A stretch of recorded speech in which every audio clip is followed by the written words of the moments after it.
Welcome back, guys. Mad Viking here. I'm starting to get suicidal. This is literally third time's the charm. I was almost finished with the video, and then someone called me. I really need to invest in a camera. But anyways, this is my Wrestlemania predictions video. As you see here, this is Alexa Bliss. She is the Wrestlemania host. I really don't know why they started doing this. I guess it's just a way to pay a wrestler and have them on the show when you don't really have a plan for them to begin with. Hopefully we don't have to sit through a Moment of Bliss segment. Also, I haven't heard anything else anymore about the Elias Sampson's sing-along or whatever segments he was supposed to have. As I say segments, I heard there was going to be as many as 3. The show is already long enough, and we don't need to sit through stuff like this. But anyways, Alexa Bliss, everybody already knows, is our WrestleMania host. Next up on the card, it is the kickoff show match. Kickoff starts at 5. I'm sure we're going to have more kickoff matches than what we're being told. But anyway, this is Mr. Bliss, Buddy Murphy, the Cruiserweight Champion. He is the heir apparent to the throne right now in 205 Live. I don't watch 205 Live, so I can't tell you how Tony Nese is being perceived or pushed right now, but I would just say that this is what it is. It's just a filler match. Tony Nese is not going to get the belt here. Buddy Murphy is going to retain and continue to sit on his throne and reign as IC champion. Next up on the card, we have the Revival, the Raw Tag Team Champions versus Hawkins and Ryder. Rumor here is that Hawkins and Ryder will win the belts to end Hawkins' losing streak. I'm scratching my head at that. If they want to keep the Revival happy, you certainly don't have them lose to Zack Ryder and Hawkins. And I like both those guys. The WWE does nothing with them. If they beat the Revival here, it will do nothing for the Revival. It would have been just like Bray Wyatt and Matt Hardy losing to the B team, only to have the B team lose the belts soon after and go back into obscurity. And that's all that would happen here. Let's not, fool ourselves any. The Revival should retain here and continue their reign. They really have done nothing as tag team champions. To brag about. It's just they have the belts, and they were given the belts after they asked for their release from the company. So, yeah, it would be nice to see Zack Ryder and Hawkins win the belts here, but in reality, I just don't see it happening. I'm going to say the Revival retain their tag team titles. Next up on the card is the Women's Battle Royal. Winner, I believe, gets to face the champion somewhere down the line, and everybody is speculating, and it's pretty obvious who the winner is going to be, and it should be Asuka. Asuka was pretty much screwed. She basically had the belt stripped off of her, even though it was a match, just so Flair would have the belt going into WrestleMania, and there'll be some feel-good moment on the card after the main event. Asuka should win here just so she can get a rematch against Flair and possibly get her belt back. That's going to be it. That's going to be my pick. Asuka wins the female battle royal. Next up on the card is the Andre the Giant Memorial Battle Royal. There isn't a list of entrants, but I reported on one of my last news videos is that Lars Sullivan was rumored to be a surprise entrant and winner of the Andre the Giant Battle Royal. I only saw it the one time, and it was never reported on again. So either it's a very well-kept secret, or it just isn't happening.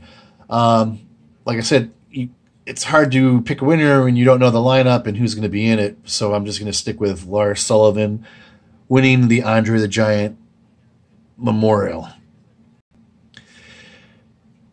Next up on the card is the Smackdown Tag Team Champions, the Usos, versus Aleister Black and Ricochet, versus The Bar, versus Rusev and Shinsuke Nakamura. The Usos have not held these titles very long, but I can see them dropping the belts here. To who, though? Who would that be? I can't see The Bar getting the belts back. It would be nice to see Shinsuke and Rusev get the belts. But if they do go to anybody, well, you would think that. Right now, Aleister Black and Ricochet are red hot, but I don't even think they're officially called up to any of the main rosters. They're floating on both shows right now, but when they come out on either show, they're still advertised as NXT guys. So, and I know that Gargano and Ricochet still do NXT house shows. I don't know about Black, so I don't know. They, like I said, they don't have a television brand home yet. They just float around. So, I mean, like I said, the Usos have not held these titles long. But if the belts do switch hands by any means, it's either going to be Ricochet or Black or Rusev or Nakamura. And if I have to pick out of the two, who would I really like to see? It's a shame because I love Nakamura, but they don't do anything with him. But so I would, right now, because they're red hot, I would say Ricochet and Aleister Black win the SmackDown Tag Team titles. Next up on the card, of course, it's Kurt Angle versus Baron Corbin, and supposedly Kurt Angle's farewell match. People are speculating, well, that John Cena is going to get involved somehow and replace Baron Corbin. I was even reading today that somehow The Undertaker is getting involved in this match. Come on. It would have made a better storyline if they did it Kurt Angle versus Shelton Benjamin or even Chad Gable. But I think Shelton Benjamin would have had a better storyline, and they could have done it, played it out for weeks, if not months, leading up to WrestleMania. But we're not going to get that, are we? What we're going to get is this garbage. I don't see it going very long, even though it is Kurt Angle's farewell match. Are we going to get something out of it like what we got with Shawn Michaels and HBK years ago? No, I don't think we are. I think Kurt Angle will put on a better performance here than what he's been doing on TV, because supposedly it's it for him. He can have all the time in the world afterwards to heal up. They don't need him after that. So we might see him bust out some classic moves. But it's a farewell match. Is Kurt Angle going to go out on top? I would say no. And as being an old grizzled veteran, and this is supposedly his final match, we'll see, right? I would think he would do the right thing and put over Baron Corbin. And if he does do that, it better benefit Baron Corbin's character in some way, shape, or form to get such a rub like that. Because otherwise it's just a waste. It's a waste of a match, and it would be a waste of a loss for Kurt Angle on his way out. So I'm just going to say Baron Corbin to win. Next up on the card is the IC Raw champion, Bobby Lashley versus Finn Balor. And they had to ruin this already and say he's coming in demon form, which ruins the secret. I mean, if they're pulling Demon out of the mothballs, it should have been a surprise. It would have been a huge pop. It's still going to be a huge pop, but it would have been way bigger. I mean, we haven't seen the Demon King in years, which also leads me to believe if they're dusting him off for WrestleMania, he's going to win the belt. They're not dusting him off and bringing him out of the mothballs to have him lose. So I think it's pretty obvious and pretty simple to say that Finn Balor will regain the IC title over Bobby Lashley. Next up on the card is the SmackDown United States Champion Samoa Joe versus Rey Mysterio Jr. On paper, this should be an excellent match, and it better be an excellent match. Rey is another grizzled vet. I don't know how long his contract is, but yeah, it would be nice to see him win here and get the belt. But Samoa Joe cannot take any more losses, especially on big matches like this. He's just got the belt. It is his first official title reign on the WWE roster, and he deserves more than what he gets. Like I said, it would be nice to see Rey win, but I would rather see Samoa Joe get it. Samoa Joe is here for the long haul. Rey Mysterio is here for a year or two. So I'm just going to say Samoa Joe over Rey Mysterio Jr. Next up on the card, we have AJ Styles versus Randy Orton. Don't know what I feel about this match. I mean, Randy Orton's Randy Orton, but he's never known for pulling out 5-star stellar matches. He's just like a beatdown brawler type. AJ Styles is a high flyer. I have a feeling AJ is going to carry the majority of this match. And this is around the time of year where Randy Orton takes his hiatus from the company and leaves for months on end. So there should be no reason whatsoever that he beats AJ Styles here. So I'm just going to say it, AJ Styles over Randy Orton. Next up on the card, it's the Women's Tag Team Champions, Sasha Banks and Bayley versus Tamina and Nia Jax versus the Iconics versus Beth Phoenix and Natalya. When I was thinking about it, I was like, hey, I can see the titles switching hands here. But then again, I would think as the first reigning women's tag team champions that their reign will be a little bit longer than what, a couple of months. But if the titles do switch hands here, I don't think they would be given to the Iconics yet. They're still a little too new. It would be cool to see Beth Phoenix and Natalya win. But I think if anybody wins here, it's going to be Nia Jax and Tamina, just because they seem to be the only ones really in any sort of a storyline with the tag team champions. So if the titles do change hand, that's going to be my pick, Tamina and Nia. But if they retain, it's not going to shock me either. Next up on the card, we have Roman Reigns versus Drew McIntyre. This is really Roman Reigns' full-on return match. Yes, he had one on Raw, and he had a beatdown match, but those really didn't count. Drew McIntyre is everything Vince McMahon loves in a wrestler. He is basically the walking epitome of a Masters of the Universe He-Man action figure. But Roman Reigns is still the chosen one. If he's back to full health, I don't see Drew McIntyre winning here, even though that would be who I would want to see win. But then again, I mean, I don't think Roman is at full health. I just think that he was brought back specifically because they need a name on WrestleMania.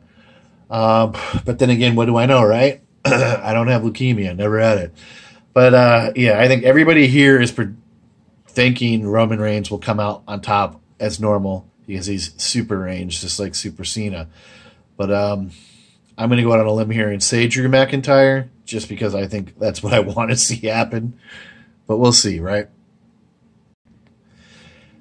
Next up on the card, we have Shane McMahon versus The Miz in a Falls Count Anywhere match. So I guess that means we're going to see Shane fall off of something, right? Jump off of something, right? Same old stick.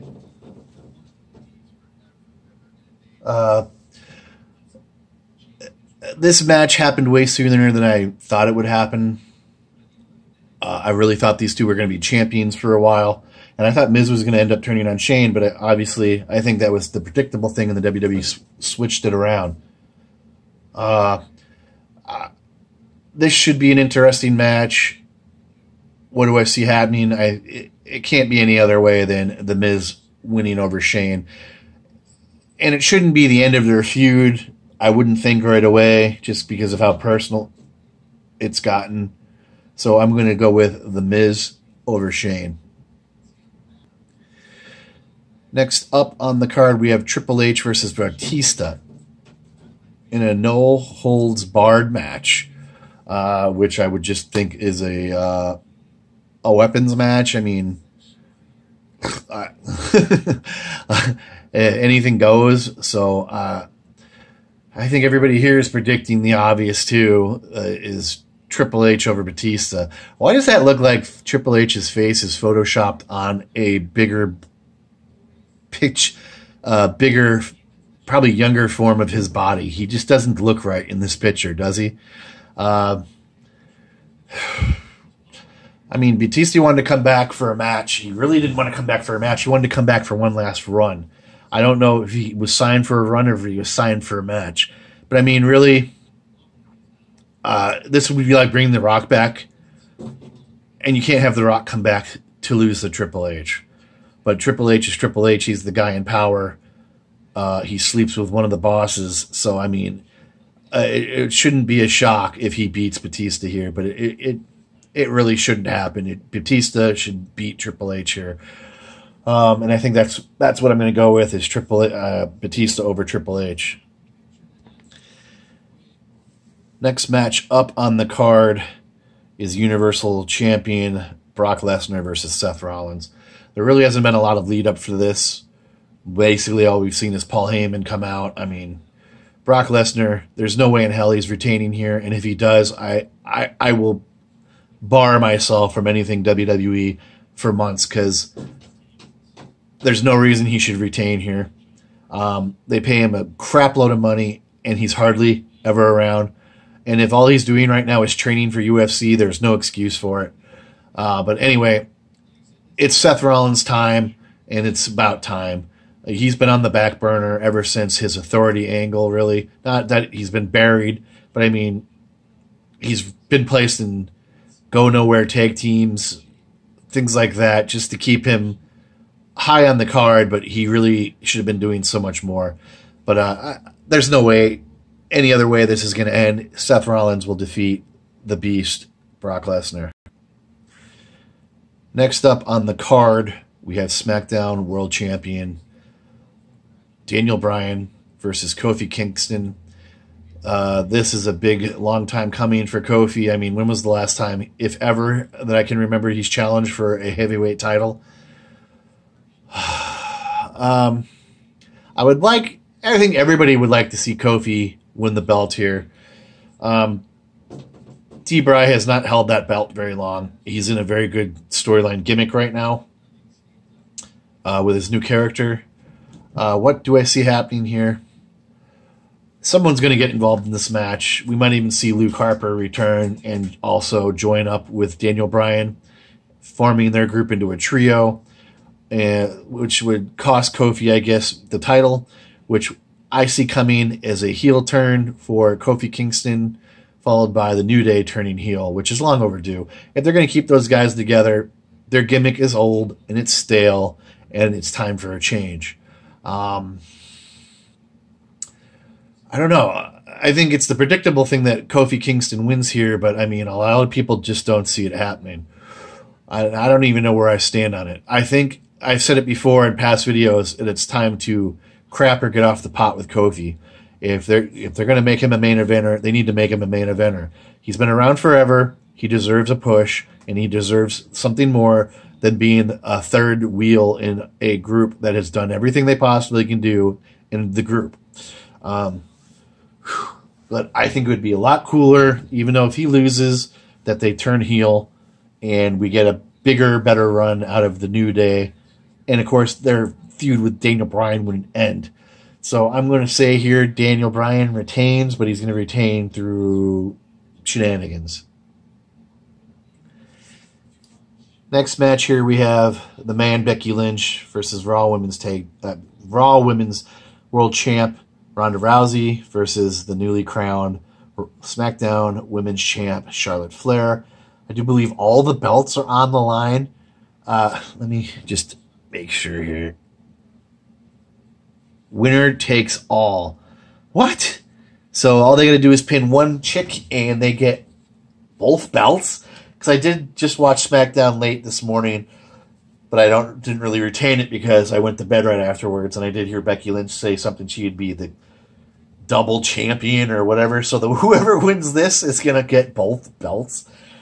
That's weird. All right. Well, everybody knows, unless something's changed, Ronda's last night is the night after WrestleMania on Raw.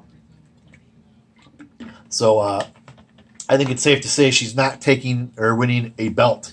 I mean, Becky is still on fire here. It's pretty predictable that she wins. If Charlotte Flair wins here, boy, oh boy, are people going to get pissed. I think she's a talented wrestler, but she's been given the world real quick. I mean, what is she up to now? 8 women's title reigns. She is now she's the woman with the most belt. She's the highest ranking women's champion with 8 title reigns, now surpassing Trish Stratus. So like I said, people like her. They know she's got skills, but she's just getting too much all the time. So I think something's going to happen here. Like Ronda loses, and maybe the rest of the 4 horsewomen, her 4 horsewomen, crash the ring, which would then be followed by Sasha and Bayley crashing the ring and beating them all off. I think it's very predictable, and I think that's what we're going to see. And then we're going to see, well, we wouldn't see all the women holding their belts up after the end of the match if a winner takes all, because if Becky wins, she's going to be holding both belts. So, yeah, no, we wouldn't see all the women holding up titles in the ring at the same time like people keep saying is going to happen, unless I'm misunderstanding this match. But that's what I'm going to pick. I'm going to pick Becky comes out on top. Ronda loses somehow. She probably takes the pin. But that's it for now, guys. I think there's even more matches coming than what we know. They just haven't officially said them or put them into the lineup, because, I mean, that's happened for almost every WrestleMania for the past few years. So, like I said, I would get situated on WrestleMania night, break out the sleeping bag and the pillows, because it's going to be a long night. But it should hopefully be a good card. They better deliver. I mean, last year there was all those matches and what, 2-3 good matches on the entire card. It used to be this was the Super Bowl, and it was deemed that way. And it was treated that way. I mean, WWE doesn't do that anymore. There used to be the big 4 pay-per-views, and it was the big 2. And now it's supposedly the big 1, but sometimes the big 1 doesn't even perform like that anymore. So anyways, I'm not going to ramble anymore. This is a 21-minute video. Tell me what you think. What are you excited for? What matches are you dying to see here? Hit like, leave a comment, subscribe. All that's on the screen right now. That's it for now, guys. Mad Viking out.